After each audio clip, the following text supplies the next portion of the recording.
Voltamos, Brasil! Depois daquela pauta linda do Luiz Crispim, né, gente? Você vê, né, como ele é lindo. Ele faz um trabalho tão bonito para as pessoas, né? As pessoas que passaram ou estão passando pelo tratamento do câncer, né? E deixa todo mundo com a autoestima lá no céu. Isso é muito bacana, né? Deixar bem elevado e tem solução para tudo. Então, agora nós vamos falar com a doutora Beatriz Lima, dermatologista. Seja bem-vinda. Obrigada. Bom te ter aqui, viu? Muito obrigada. Vou falar um pouquinho sobre você para as pessoas criarem mais intimidade, quem está em casa. Olha só, gente, médica há 10 anos, especialista em dermatologia clínica e estética, com formação fellow?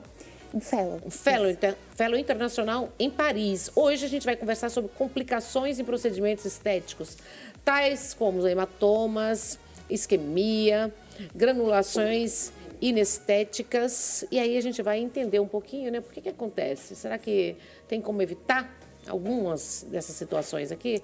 Primeiro, procurar um bom profissional, né, gente? É a primeira coisa, né? Não ficar fazendo em qualquer lugar, né? Porque isso aí já te dá uma garantia. Quais as complicações mais comuns hoje em procedimentos estéticos na dermatologia, doutora? Bem-vinda. Obrigada pelo convite, viu?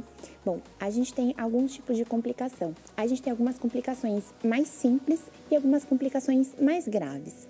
As complicações dos procedimentos dermatológicos que são resolvíveis e podem acontecer são hematomas, às vezes pequenas assimetrias, coisas que podem acontecer, são tranquilas de corrigir. Mas existem complicações como granulomas, como isquemia, que é uma complicação grave, e isso daí exige toda uma preparação, um cuidado, enfim, é uma coisa que pode ter um prejuízo para a saúde, né? E infelizmente acontece, óbvio, a gente faz tudo para prevenir, mas pode acontecer. E o que acontece? Em qual momento? Em qual procedimento? Que geralmente por exemplo, acontece? Um procedimento que o principal risco é essa complicação da isquemia é o preenchimento. O que é isquemia? Isquemia é quando a gente tem o vaso deve chegar, o sangue deve chegar através de um vaso para nutrir a nossa pele, nutrir um local. Com o preenchimento aplicado no lugar errado, pode tampar, pode fechar o suprimento do sangue e aí, consequentemente, aquele lugar passa a ficar roxo, passa a ter um processo de morte mesmo, né? Uma complicação muito grave. E aí, o que é feito? Bom, a primeira coisa que a gente tem que fazer é ver prontamente se isso está acontecendo para intervir, porque a gente muitas vezes, se tratado a tempo, pode reverter, tá? Além disso, o cuidado inicial, primordial, é quando a gente vai fazer o procedimento. Em primeiro lugar, saber quem é seu profissional, saber toda a anatomia, saber o produto que está sendo aplicado. Tudo isso previne muito complicação, previne muita dor de cabeça e proporciona o que a gente deseja de fato, que é ficar mais bonito, né? Mas a escolha do produto é um assunto delicado, né? Porque assim, a gente não tem o conhecimento do produto. Sim. E também a gente não consegue saber qual produto que está sendo utilizado. E aí? É uma ótima pergunta. Tem uma dica. Para procedimentos dermatológicos, estéticos, a principal dica que eu costumo dar, que eu gosto de dar, é não faça nada permanente. Tudo que é permanente tem um risco de complicações maiores. Além disso, muitas vezes a gente muda os padrões estéticos e aquilo vai ficar contigo o resto da vida, né? E uma dica bem importante que eu faço com os meus pacientes e eu também indico é você perguntar para o seu profissional e também em todos os produtos sempre tem uma etiqueta que vem também para o paciente falando lote, falando qual foi o produto. Isso é muito importante, porque às vezes, vamos supor, já aconteceu, inclusive quando eu estava fora do Brasil, uma paciente tinha feito um procedimento no Brasil e chegou lá, teve uma complicação, ela não sabia qual era o ácido. Então, se você sabe o que aplicou, e é todo o direito do paciente perguntar, você sabe, a gente pode tratar. Então, duas dicas, né, que eu daria seriam essa. Primeiro, não faça procedimentos permanentes, eu não sou a favor. Segunda dica, pergunta para o seu profissional e tenha tudo anotado. Usando, né? Exato. Todos os produtos vêm anotados. Pode ter caso de alergias também? De reação alérgica no corpo? Pode sim. Na verdade, os principais procedimentos que a gente faz na dermatologia, é difícil de ter alguma alergia, porque a gente usa soro, enfim, produtos extremamente compatíveis. É muito raro, mas pode acontecer. Por isso, a gente tem que estar pronto para intervir também. Por isso que eu perguntei, né? Porque vai que a pessoa, na hora que aplica tem uma reação, já você não sabe se é alérgico àquele produto, né? Com certeza. Por isso que é bem importante a gente saber o que está sendo aplicado. E que não é definitivo, né? Perfeito. E outra coisa, ter sempre uma consulta médica. Essa coisa da pessoa já querer vir fazendo o procedimento, eu sempre faço uma consulta prévia, pergunto todo o histórico de saúde do paciente, pergunto alergias, pergunto, por exemplo, a pessoa toma algum remédio, quer fazer um procedimento, um remédio que afina o sangue. A gente tem que tomar um cuidado. Então, tudo isso é responsabilidade que a gente tem com o paciente, mas é importante o paciente saber disso e se preocupar com ele também. Certo, acho que a gente tem algumas imagens. Perfeito. Que aí a gente vai, você vai, por favor, respondendo. Ok. Queloide. Sim. Queloide é triste, hein? É verdade, gente. O queloide é uma complicação que... Eu tinha um amigo chamado Daniel, ele tinha um rosto tão lindo, menina. Aí ele desobedeceu. Ele falou, cuidado, menino, cuidado, fica aí, toma cuidado. Entrou no carro, estava sem cinto de segurança, bateu o carro, queloide na cara, no rosto, bem assim. Pois com a marca.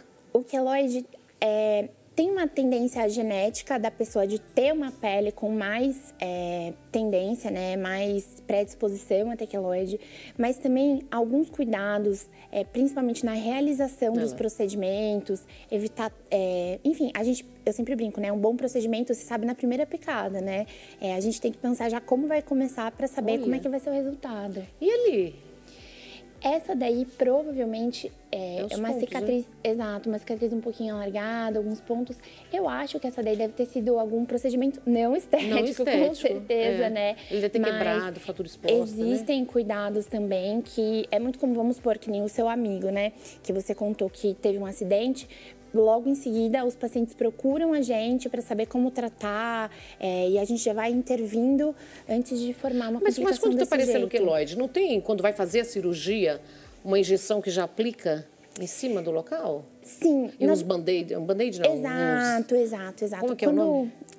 Na verdade, tem... Como se fosse band-aid, é um esparadrapo, como se fosse, gente. É um tape. Um tape, É um tape. Exato. A gente já tem esse cuidado desde o começo da incisão. Existem algumas colas que ajudam, mas muitas vezes a gente não tem como saber se a paciente tem essa predisposição. Então, uma coisa que a gente costuma fazer, inclusive por isso eu falo dessa importância do exame, é a gente vê se, por exemplo, a paciente fez outros procedimentos, se ela já desenvolveu queloide. Então, a gente já toma outros cuidados. Às vezes é um primeiro queloide, a gente não tinha como saber. Mas tudo isso existe sim e ajuda bastante. E o que pode fazer hoje para o queloide, doutora? Olha, o pode principal amenizar? tratamento, sim, o principal tratamento a gente costuma dividir em algumas etapas de tratamento. Existem algumas infiltrações que a gente faz. Existe beta-terapia, que é uma terapia um pouco mais específica, né? Como se fosse com uma radiação. E cirurgia também, quando a gente vê que o queloide já regrediu bastante, vai lá e refaz a cicatriz. Ah, mas se você teve queloide uma vez, você não pode ter a segunda? Pode, mas aí a gente já faz com toda essa medicação especial para diminuir bastante a chance. Mas se a pessoa informar, doutora, eu tenho predisposição a queloide, então já é feito na primeira, né? Exato, aí a gente já vai tomando esse cuidado com medicação, com infiltração local da cirurgia. É possível, sim, Quais os amenizar tratamentos bastante. que as pessoas mais buscam você para fazer? Olha, hoje eu acho que o campeão do meu consultório é a harmonização facial, hoje em dia muita harmonização glútea também. A gente brinca que o glúteo é a nova face, porque tem tido um boom de procedimentos para o glúteo, que as pessoas estão procurando bastante, e estímulo de colágeno. Acho que esses são os principais aí. Fala as novidades do colágeno, como que tá os tratamentos? Então, vamos lá. A gente hoje tem uma infinidade de tratamentos para o boom do colágeno. A gente consegue injetar, a gente consegue estimular com equipamentos. E eu gosto muito desse procedimento e eu indico bastante porque é uma possibilidade da gente proporcionar jovialidade, para a gente trazer a pele de volta no lugar. Igual quando era jovem mesmo, mas com naturalidade, sem volume demais. Então, é um tratamento que as pacientes costumam gostar bastante. E no bumbum, que tá todo mundo virou moda, né? Até que verdade. morreu aquela modelo também que fez, mas aí descobriram que era óleo industrial. É verdade, eu vi sim. No bumbum, o que a gente tem feito muito, que a gente faz no consultório, lá na clínica, eu sou dermatologista, a gente também tem outras especialidades, como cirurgia plástica. Então, existe lipoescultura, mas eu, na dermato, costumo fazer preenchimento glúteo, que é com ácido hialurônico, que ele não é permanente, naqueles preenchimentos que eu falei, não é o permanente, tá? Ele não é definitivo, ele dura algum tempo, não é o PMMA. E também a gente costuma fazer bastante o bioestimulador de colágeno no glúteo, porque a gente consegue aumentar o colágeno, o bumbum fica mais durinho, fica mais tonificado, fica aquele up que todo mundo gosta, Mas né? deve ter que usar bastante aplicação, né? Porque elas estão moldando bem, né? Que eu já vi. Depende bastante do volume, né? Às vezes, em uma aplicação, a gente consegue já fazer um bom volume. Então, depende bastante Tem do um que a limite, paciente... doutora, que pode fazer? E assim, dividir para fazer etapas? Porque não pode ir muito pelas pessoas, né? Sim. O médico responsável, ele vai por ele. Porque Exato. se deixar as mulheres, vai querer chegar lá e fazer tudo na hora. Exato. Eu costumo, assim, a maioria das pacientes que me procuram já gostam de um resultado com muito mais naturalidade. Eu costumo já fazer um cálculo estimado. O limite é bem individual, por isso a gente fala, né, que tudo é bem individualizado. Eu costumo mais ou menos fazer um cálculo, né? Acho que o máximo que eu já apliquei foi, assim, mais ou menos 120 ml por sessão, que dá um resultado bem legal. Que já fica linda. Já fica lindo, já dá um up. Mas o que eu costumo fazer nos meus tratamentos do glúteo é olhar áreas que privilegiam um glúteo bonito. Então, a gente divide o glúteo de acordo com a anatomia e faz todo o procedimento pensando nisso. Que lindo. E é bom pro verão, né? Nossa, tá bombando. Os cuidados agora pro verão, né? Tá bombando. Aí tem tratamento para umbigo triste. Tem. A gente, pro umbigo triste, desculpa, a gente costuma usar bioestimulador de colágeno também. O que é o bioestimulador de colágeno? São como se fossem pequenas partículas que a gente coloca dentro da pele do paciente, tudo com anestesia. É o mesmo que a gente pode fazer no rosto, mas tem uma diferenciação de diluição, anestesia, enfim, coisas mais técnicas. E a gente coloca, e ele também faz esse efeito de produção de colágeno e tração dos tecidos. Então, o umbiguinho tá caído, tá com flacidez, ele vai voltar pro lugar. É maravilhoso. Maravilhosa. Onde nós encontramos você?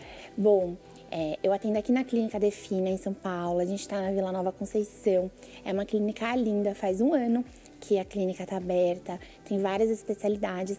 E eu também tenho um Instagram. Tem aquele Insta ali, né? Isso, eu também Beatriz tenho meu Instagram, isso mesmo, que eu costumo dar bastante dicas. Eu faço muitas viagens a trabalho, eu estudo bastante fora do Brasil e falo muito de pele, eu brinco assim, eu respiro, eu durmo, acordo, eu amo o que eu faço. E também falo um pouco de um trabalho social que eu faço na África, vou pra lá uma vez por ano, então a minha vida médica, dermatológica e o meu dia a dia tá aí com vocês. Obrigada. Qual é o nome da clínica? Clínica Defina. Defina, na Vila? Isso, na Vila Nova Conceição. E lá a gente, através do seu Insta, a gente já consegue te Sim, encontrar. tem todos os contatos aí e tem o Instagram da clínica também com as especialidades. Obrigada, viu? Imagina. Maravilhosa. Volta mais vezes, viu? Eu com certeza. Obrigada. Solinha. Comigo nós vamos para o intervalo comercial, um minutinho só e a gente vai voltar com roda de fofocas. Ninguém faz fofoca aqui não, doutora. Apenas compartilhamos informações da vida alheia. Eu um minutinho só. Obrigada. Obrigada.